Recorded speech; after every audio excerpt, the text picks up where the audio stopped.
Hello friends, welcome to part 2 of fastest way towards 10 crores.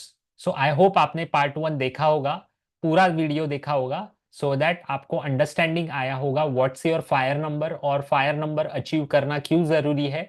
और 10 करोड़ ये जो number में जिसके बारे में मैं बात कर रहा हूँ वो आपके लाइफ में क्यों नेसेसरी है उसके बारे में आपको एग्जैक्ट आइडिया आ चुका होगा।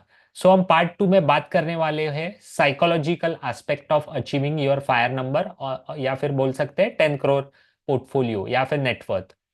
सो सबसे पहले मैं आपको आपसे बात करना चाहता हूँ, इस दुनिया के जो सबसे रिचेस्ट लोग हैं ये इनको इकोनॉमिक्स का नोबेल नहीं मिला हुआ है, या फिर उल्टा भी बात कर सकते हैं, जो भी इकोनॉमिक्स के नोबेल लॉरिएट्स रहते हैं वो दुनिया के सबसे रिचेस्ट लोग नहीं होते हैं। सो पैसे बनाना या नेटवर्थ बड़ी बनाना, ये इसका और आपकी नॉलेज का कोई ज्यादा रिलेशन नहीं है। सो ऐसा क्यों है? सो साइकोलॉजिकल एस्पेक्ट ये बहुत ज्यादा आता है जब भी आपको बड़े पैसे बनाने होते हैं या बड़ा पोर्टफोलियो बनाना होता है। सो इसके बारे में हम बात करेंगे, साइकोलॉजिकल एस्पेक्ट कौन से हैं। सबसे पहला साइकोलॉजिकल एस्पेक्ट है shifting your mindset from consumer to investor. So इसमें चार चीजें हैं: time, fitness, family and focus. So सबसे पहले बात करते हैं टाइम के बारे में। सो एक नंबर है 1 लाख रुपीज आपने इन्वेस्ट किए हैं फॉर 5 ईयर्स। सो 15% के आपको एनुअलाइज रिटर्न मिलते हैं, तो आपकी पोर्टफोलियो वैल्यू हो जाती है 2 लाख रुपीज अप्रोक्सीमेटली। यही पैसा अगर 10 साल के लिए आप रखते हो तो 4 लाख रुपए आपकी पोर्टफोलियो वैल्यू बनेगी, और 20 ईयर्स के लिए अगर आप रखोगे तो 16,36,000 ये आपकी नेटवर्थ बनेगी। इसका उल्टा मीनिंग ऐसा है कि अगर आज आपको आईफोन की जरूरत नहीं है और आप 1 लाख रुपीज स्पेंड करते हो, इसका मतलब 20 ईयर्स डाउन द लाइन आपके 16 लाख रुपीज आप सैक्रिफाइस करते हो। सो कोई भी ऐसा खर्चा जो आप कंज्यूमर माइंडसेट से आप कर रहे हो जस्ट बिकॉज आपको अच्छा दिखना है या आपको रिच लग, आपका एक विश है, इसके लिए अगर आप कोई खर्चे करते हो तो आपकी फ्यूचर वेल्थ आप सैक्रिफाइस करते हो, ये माइंडसेट आपको रखना जरूरी है। ये है investor mindset in terms of time. Fitness. So आप में से बहुत सारे लोग बोलेंगे फिटनेस और नेटवर्थ या इन्वेस्टिंग का क्या मतलब है। सो मैं सबसे बेस्ट एग्जांपल देना चाहूंगा वॉरेन बफे। सो वॉरेन बफे का आज एज है 94 95। सो एट द एज ऑफ 30 उसकी नेटवर्थ थी 1 मिलियन, मतलब 10 लाख रुपीज सिर्फ, जो कि आज किसी के भी पास होते हैं at the age of 30, networth बोल रहा हूं मैं।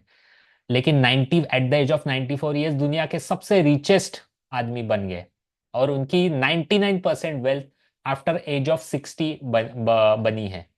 सो मुद्दा यही है कि आप जो वेल्थ बनाने की कोशिश कर रहे हो वो आपकी लेटर पार्ट ऑफ द आपकी एज होने वाली है, लेकिन वो क्या वो एज में आपके पास फिजिकल मेंटल एनर्जी है वो जो वेल्थ आप बनाने वाले हो वो उसके फ्रूट्स खाने की या वो एंजॉय करने की आपके पास फिजिकल मेंटल एनर्जी बचने वाली है? अगर आपको बचानी है तो फिटनेस के ऊपर काम करना जरूरी है। ये माइंडसेट है consumer to investor mindset. Family सबसे important factor play role play करता है आपकी वेल्थ क्रिएशन जर्नी में। सो इसके ऊपर बिल्कुल भी इग्नोर मत कीजिए। और फोकस, फोकस के बारे में मैं आपको बताना चाहूंगा कि आज की दुनिया में हम social media, mobile phones, apps, OTT platform इनसे फुल्ली डिस्ट्रैक्टेड है। सो जस्ट एक क्वेश्चन आपको पूछिए, इस दुनिया के जो रिचेस्ट लोग हैं वो कम से कम डेटा कंज्यूम करते हैं और ज्यादा से ज्यादा इन क्रिएट करते हैं। सो आपको क्रिएटर बनना है, creator of information, creator of data, creator of content.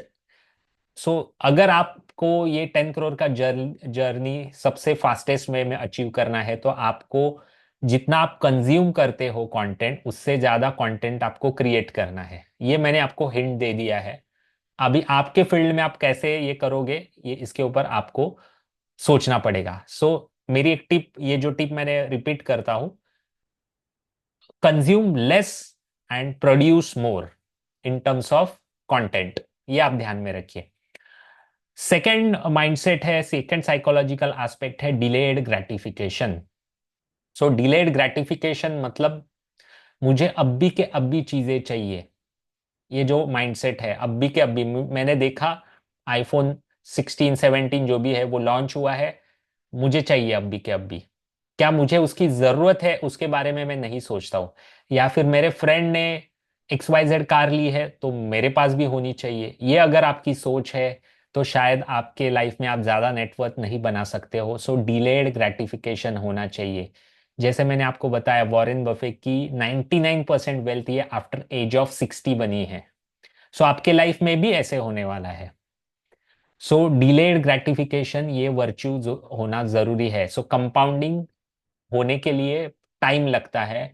मैं देखता हूँ मेरे बहुत सारे इन्वेस्टर्स मुझे पूछते हैं, अभी हालांकि लास्ट 4 5 साल में मार्केट ने बहुत अच्छे रिटर्न्स दिए हैं तो सबके पोर्टफोलियो में अच्छे रिटर्न्स है। लेकिन जब भी मार्केट साइडवेज या निगेटिव रहता है 2 3 साल तक रिटर्न्स नहीं बनते हैं, टेंशन में आने लगते हैं लोग कि मैं क्यों इन्वेस्ट कर रहा हूँ। पेशेंस, डिलेड ग्रेटिफिकेशन बहुत जरूरी है। कंपाउंडिंग दिखने के लिए 7 8 साल का टाइम लगता है। वेल्थ प्रिजर्वेशन ये सबसे इंपॉर्टेंट फैक्टर है।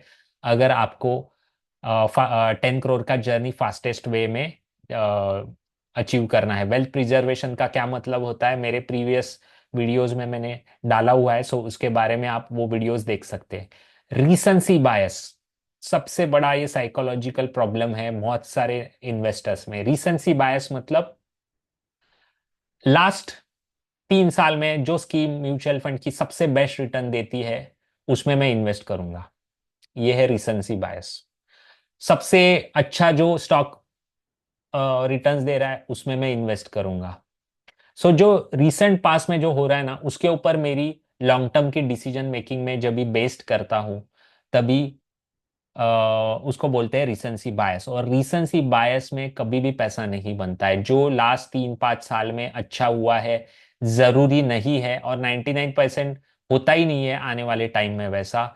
ये रिसेंसी बायर्स के ऊपर आपको विन करना होगा। अभी कैसा करोगे ये टॉपिक दूसरा है, लेकिन रिसेंसी बायस एक बायस होता है, उस पर आपको ध्यान रखना है।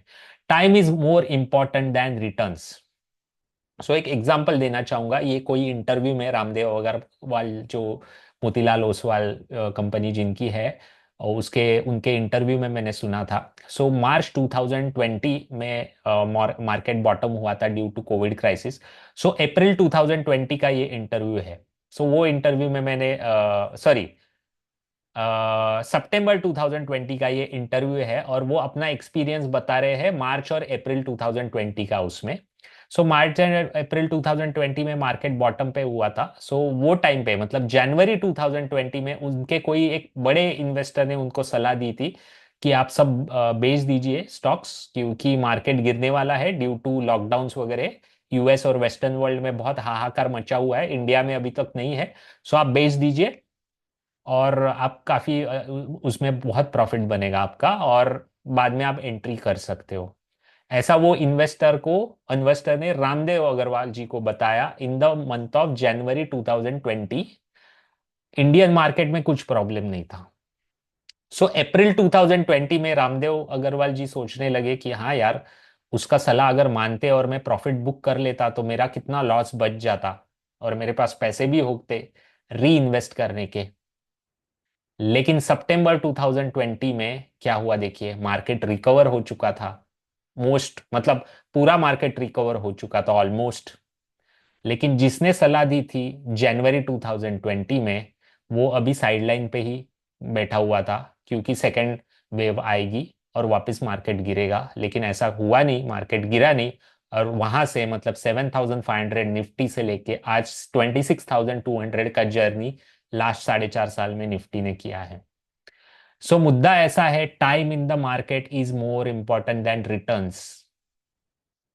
जितना साल तक आप रहोगे मार्केट में, रिटर्न से बाय डिफॉल्ट बनेंगे। प्रॉब्लम है जिनका साइकोलॉजी के ऊपर अभ्यास नहीं होता है या साइकोलॉजिकल एस्पेक्ट के ऊपर सोच नहीं होती है, ऐसे कमजोर साइकोलॉजी वाले लोगों को मार्केट निकाल देता है मार्केट में से। Time in the market is more important, ये आपको ध्यान में रखना पड़ेगा। जो मैंने बायसेस बोले या टाइम इन द मार्केट आप कैसे ज़्यादा टाइम तक रह सकते हो। सो फाइनेंशियल एजुकेशन आप बढ़ाइए आपका। फाइनेंशियल एजुकेशन आज के टाइम में बढ़ाना एक्सट्रीमली इम्पॉर्टेंट है, क्योंकि मार्केट इतना डायनेमिक हो चुका है, इतने नए नए प्रोडक्ट्स आते हैं, इनोवेशन होता है, कि अगर 5 साल के पहले आपने इन्वेस्ट किया था, वो टाइप पे आपने कोई सोच लगाई थी, कोई स्ट्रेटजी बनाई थी, शायद आज वो स्ट्रेटजी नहीं वर्क करने वाली है। ऐसा मार्केट डायनामिक्स चेंज हो रहा है। सो छोटे से मैं टिप्स देता हूँ आपको।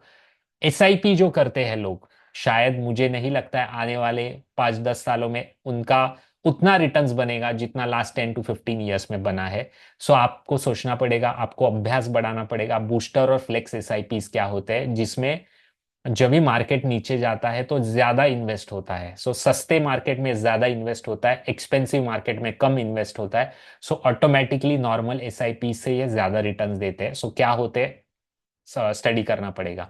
फिजिकल गोल्ड में आप अगर इन्वेस्ट करते हो तो शायद, शायद नहीं, 100% टाइम्स आपका पैसा नहीं बनता है इन टर्म्स ऑफ परसेंटेज।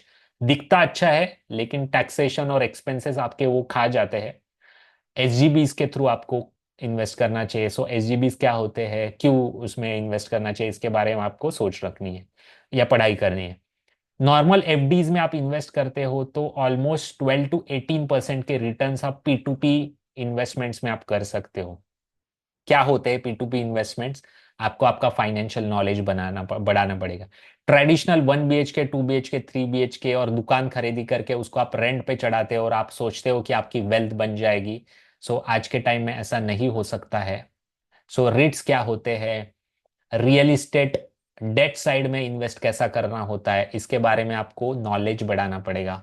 तो ही है ये 10 करोड़ का जर्नी आपका आगे बढ़ सकता है फास्टर पेस से। Focus on incremental gains. So अभी ना लास्ट 4 साल में सब इन्वेस्टर्स को आदत क्या हुई है मालूम है, मार्केट एकदम आज, आज जितना मैंने पैसा डाला 6 महीने में डबल हो गया, 2 साल के बाद उसका डबल हो गया, ये आदत लास्ट 4 साल में हुई है। और सबसे डेंजरस चीज है, लास्ट 4 साल में ये गेम्स देख के ऑलमोस्ट 70 to 80% नए इन्वेस्टर्स आए हैं, जिनको पता नहीं है कि मार्केट साइडवेज भी रहता है। 1992 में जो सेंसेक्स का ऑल टाइम हाई था, वो वापस अचीव करने के लिए सेंसेक्स को 10 साल लगे। 2008 का जो निफ्टी सेंसेक्स का ऑल टाइम हाई था, उसको वापस अचीव करने के लिए ऑलमोस्ट 6 साल लगे। सो साइडवेज रहता है मार्केट, निगेटिव टेरिटरी में मार्केट रहता है, ये आपको समझना पड़ेगा। और वेल्थ बिल्ड करना, Rome is not built in a day. So 10 crore का जर्नी है, टाइम लगने वाला है। माइंडसेट बनाइए, 3 साल में 10 करोड़ का पोर्टफोलियो नहीं बना सकते हो अगर वैसी आपकी वेल्थ अभी नहीं है तो। Leverage the power of networking, सबसे इंपॉर्टेंट चीज है नेटवर्किंग। आपकी जो मतलब मैंने कोई इंटरव्यू में सुना था, आपकी जो वेल्थ है ना, वो एवरेज होता है आपके जो सबसे नियरेस्ट या क्लोजेस्ट जो 5 फ्रेंड्स हैं ना, जिनके साथ आप इंटरेक्ट करते हो। ऑफिस कलीग्स हो सकते हैं या स्कूल फ्रेंड्स हो सकते हैं, जिनके साथ आप कनेक्टेड हो आज भी, उनकी जो वेल्थ है डिवाइड बाय 5, उसका एवरेज आपकी वेल्थ होती है। सो आपका जो नेटवर्क है वो वाइजली आप चूज कीजिए। फाइनेंशियल एडवाइजर हायर कीजिए। अभी मैं देखता हूँ कि अभी डायरेक्ट प्लान्स वगैरह आए हैं, जीरोदा में जीरो ब्रोकरेज पे आप इन्वेस्ट कर सकते हो। तो सब अभी फंड मैनेजर बन चुके हैं, और क्योंकि लास्ट 4 साल में तो वन वे डायरेक्शन में मार्केट चल रहा है, तो सबके पैसे बन रहे हैं, तो सब फंड मैनेजर बन चुके हैं। सो मुझे भी, मैं म्यूचुअल फंड डिस्ट्रीब्यूटर हूँ, तो बहुत सारे क्लाइंट्स मुझे बोलते हैं कि कौन से म्यूचुअल फंड स्कीम में उनको डालना है। सो मुद्दा ये है कि हमारे पैसे के बारे में हम इमोशनल होते हैं, और इमोशन जहां पे आ गए, आपका पैसा टूटना चालू हो गया, आप समझ लीजिए। सिर्फ आपको दिख रहा नहीं है आज। सो आपके पैसे के बारे में रैशनल डिसीजन के लिए एक फाइनेंशियल एडवाइजर होना जरूरी है आपके साथ। सो आप कैसे फाइनेंशियल एडवाइजर चॉइस करते हो, ये बहुत इंपॉर्टेंट है।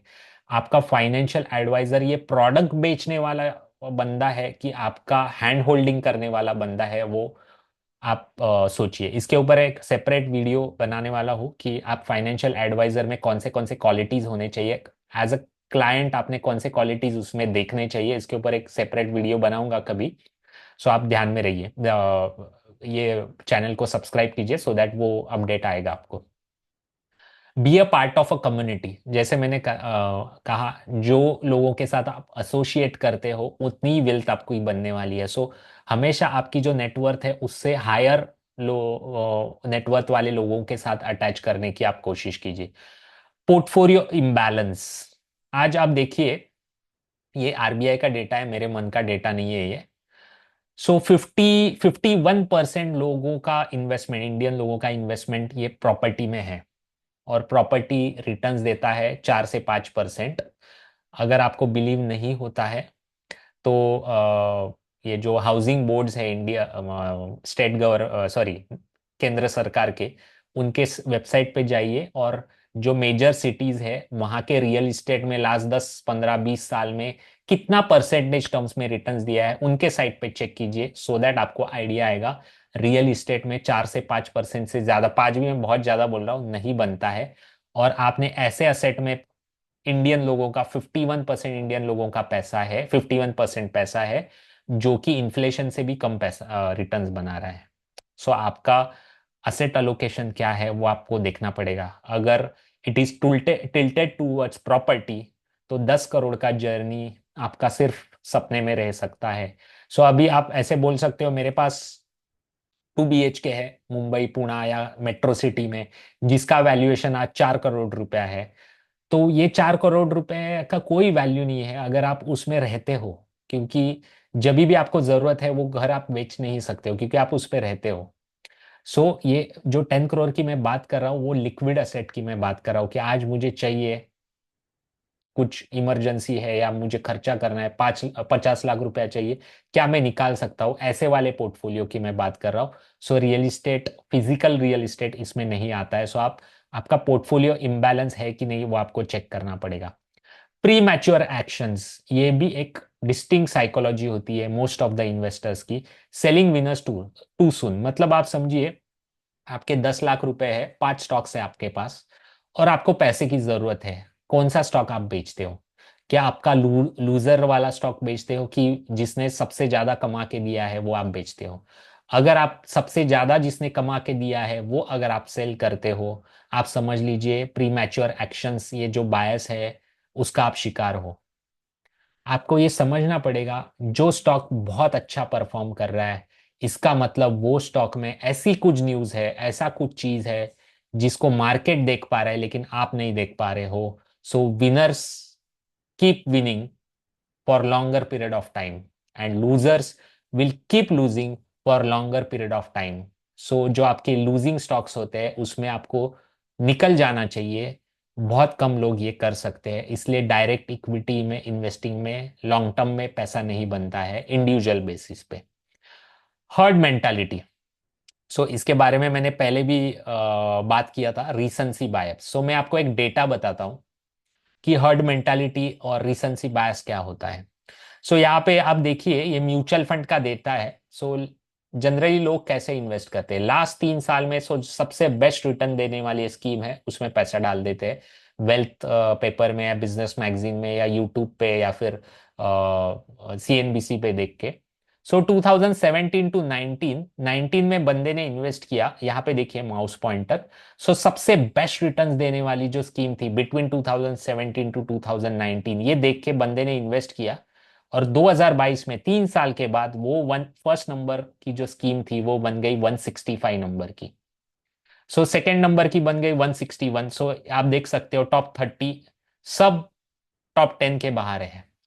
ये डेटा आप हर टाइम होराइजन पे चेक कर सकते हो। अभी इसका उल्टा डेटा हम देखते हैं, प्रेजेंट विनर्स। सो जो आज के टॉप विनर्स है, मतलब टॉप स्टॉक्स है, टॉप म्यूचुअल फंड्स है, जैसे कि 2020 से 2022, थोड़ा छोटा है, आप माउस पॉइंटर देखिए यहाँ पे। सो यहाँ पे जो ये लास्ट 3 साल में बिटवीन 2020 टू 2022 जो नंबर 1 की जो म्यूचुअल फंड स्कीम है, उसके प्रीवियस 3 इयर्स में 113 नंबर पे थी। सो पूरा आप चार्ट देखिए, सब रेड है 2017 टू 19 के बीच में, और ये सब टॉप 20 में आ चुकी है। सो मुद्दा यही है, herd mentality. Just because YouTube पे उसका डिस्कशन होता है, जस्ट बिकॉज सीएनबीसी पे उसका डिस्कशन होता है, इसका मतलब आने वाले 3 5 साल में वो परफॉर्म करेगा, ऐसा नहीं होता है। आपको उसके बारे में स्टडी करना पड़ेगा। सो मैं ये मैंने कुछ पॉइंट आउट किए थे, इसके बारे में बहुत अच्छे बुक्स भी है। मैं एक बुक जो मुझे बहुत अच्छी लगती है, psychology of money, most of the लोगों ने वो पढ़ी होगी। अगर नहीं पढ़ी है तो पढ़नी चाहिए, उसका लिंक मैं डिस्क्रिप्शन बॉक्स में देता हूँ। और मैं एक बहुत इंटरेस्टिंग स्टोरी जो मैंने सुनी है, ट्रुथ पता नहीं, लेकिन सुनी है और सही हो सकती है, इसके ऊपर मेरा बिलीफ है, जो मैं स्टोरी बता के आपका एंड करता हूँ। एक म्यूचुअल फंड की स्कीम है जिसका अभी नाम है निप्पॉन ग्रोथ फंड, जो लॉन्च हुई थी अप्रोक्सीमेटली 1995 या 1997 में वो लॉन्च हुई थी। एनएवी था 10 रुपया। सो 2017 के अप्रोक्सीमेटली आई गेस या 2016 में उसका एनएवी बन गया 1000 रुपीज का, 10 से 1000 रुपीज का जर्नी बिटवीन 20-21 ईयर्स।